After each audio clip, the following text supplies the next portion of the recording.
Sir,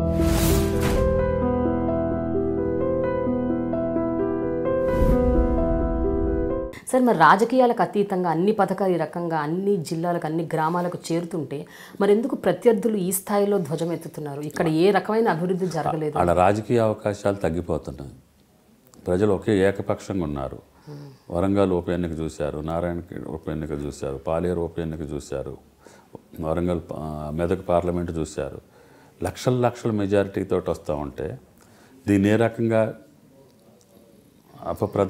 అపోహలు సృష్టించి చేయాలని ఈ రకమైనటువంటి అబద్ధాల ప్రచారంతో ముందుకు వస్తున్నారు.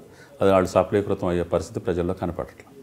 సార్, ముఖ్యమంత్రి గారు కేటీఆర్, హరీష్ రావు వీళ్ళందరూ పెద్ద పెద్ద నేతలందరూ కూడా ఈ మధ్య నెగిటివ్గా మాట్లాడుతున్నారు. అంటే ఒకవేళ నేను ఎన్నికలు ఓడిపోతే, ఈ ఎన్నికలు మేము గెలవకపోతే, లేకపోతే మేము రాజకీయ సన్యాసం తీస్తాం, ఈ రకమైన మాటలు అన్నది ఎలాంటి సంకేతాలను పంపిస్తుంది ప్రజల్లోకి? అంటే మేము ఇంత కష్టపడి ఇంత త్యాగం చేసి ఇంత నిబద్ధతతో పనిచేసినప్పుడు ఏదన్నా జరిగితే మీకు నష్టం జరుగుద్ది, మాకు నష్టం కాదు, ఇది మా కోసం కాదు మేము చేసేది, ప్రజల కోసం, ప్రజలు అర్థం చేసుకోండి అనే ఒక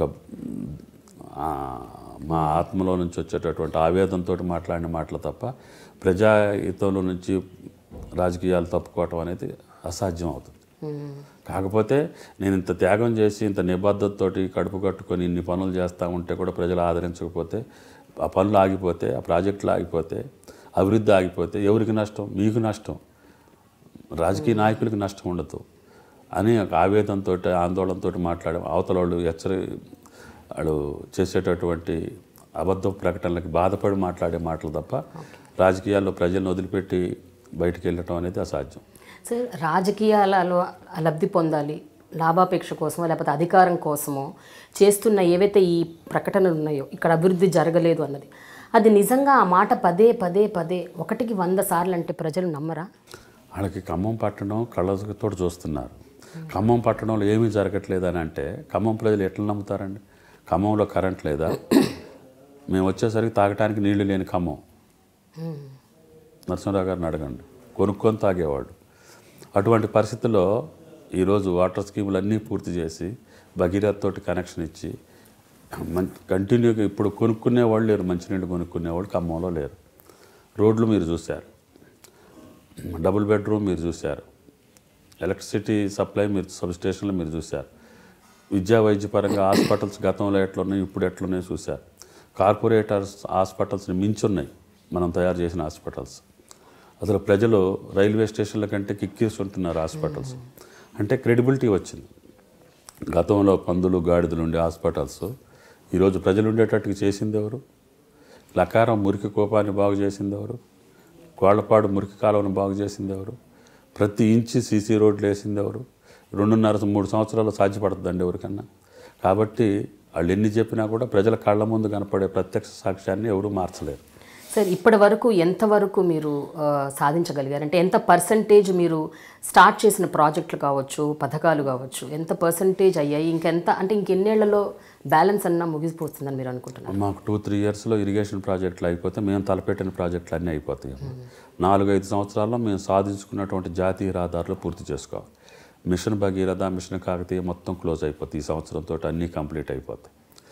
మేజర్ ఇన్ఫ్రాస్ట్రక్చర్ సంబంధించినటువంటి అన్నీ కూడా 2-3 ఇయర్స్లో కంప్లీట్ అవుతాయి. ఒక జాతీయ రహదారులు మాత్రం 4-5 ఇయర్స్ పట్టవచ్చు. అది కేంద్ర ప్రభుత్వం యొక్క బడ్జెట్ తోటి చేయాల్సినటువంటి అవసరం. అనూహ్యంగా ఒకవేళ అనుకోకుండా, అన్ఫార్చునేట్గా లేకపోతే ఫార్చునేట్గానో మహాకూటమి నిజంగా అధికారంలోకి వస్తే ఏం జరగబోతుంది సార్? మీరు మొదలుపెట్టిన ప్రాజెక్టులు కావచ్చు, పథకాలు కావచ్చు, రాష్ట్రం మళ్ళీ 100 సంవత్సరాలు వెనక్కి పోతుంది. వాళ్ళ కొట్లాటలతోటి, వాళ్ళ పీకులాటలతోటి టికెట్లు అప్పుడే మీరు చూశారు. రేపు ఆ సీట్ల కోసం వాళ్ళు చేసేటటువంటి వికృత ప్రయోగాలు ప్రజలు ఈసడించుకొని, అసహించుకొని తీసుకొచ్చుకున్నటువంటి దరిద్రాన్ని మనం కళ్ళారా చూసి బాధపడటం తప్ప మనం చేయగలిగింది లేదు. సో మీరేమనుకుంటున్నారు ఈసారి ఎన్నికల్లో టీఆర్ఎస్ పార్టీ ఎన్ని సీట్లు కైవసం చేసుకోబోతుంది? అలాగే మీరు ఎంత భారీ మెజారిటీతో గెలవబోతున్నారని మీరు అనుకుంటున్నారు? మెజారిటీ అంటే మేము 100 సీట్లు టార్గెట్ పెట్టుకున్నాం. ఒక 10 సీట్లు అటో ఇటో ముఖ్యమంత్రిగా టీఆర్ఎస్ పార్టీ తెలంగాణలో ప్రభుత్వం ఏర్పాటు చేయబడుతుంది అనేది నా దృఢమైన సంకల్పం. ఫైనల్గా ఒకటి చెప్పండి సార్, తుమ్మల నాగేశ్వరరావు గారికి మాత్రమే ఓటు ఎందుకు వేయాలి పాలేరు ప్రజలు? ఎందుకంటే మీరు ఒక్కసారి మాత్రమే పోటీ చేశారు, ఇది రెండోసారి. 2.5 ఏళ్లుగా మీరు చేసిన అభివృద్ధి ఇది అది అని మీరు చెప్తున్నారు. ఒక్కసారి గెలిచినా 100 సార్లు గెలిచిన వాడి కంటే ఎక్కువ సంతృప్తిని ప్రజలకు ఇచ్చాననే ఆత్మవిశ్వాసం నాకుంది.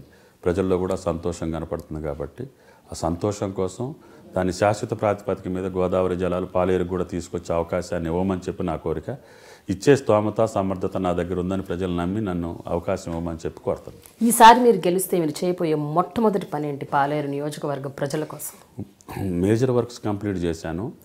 కృష్ణా జలాలు రాకపోయినా కూడా పాలేరుకి గోదావరి జలాలతో నింపితే నాకు శాశ్వత పరిష్కారం అవుతుంది. అదే నా ప్రయత్నం. 2-3 సంవత్సరాలు అది పూర్తి చేస్తాను.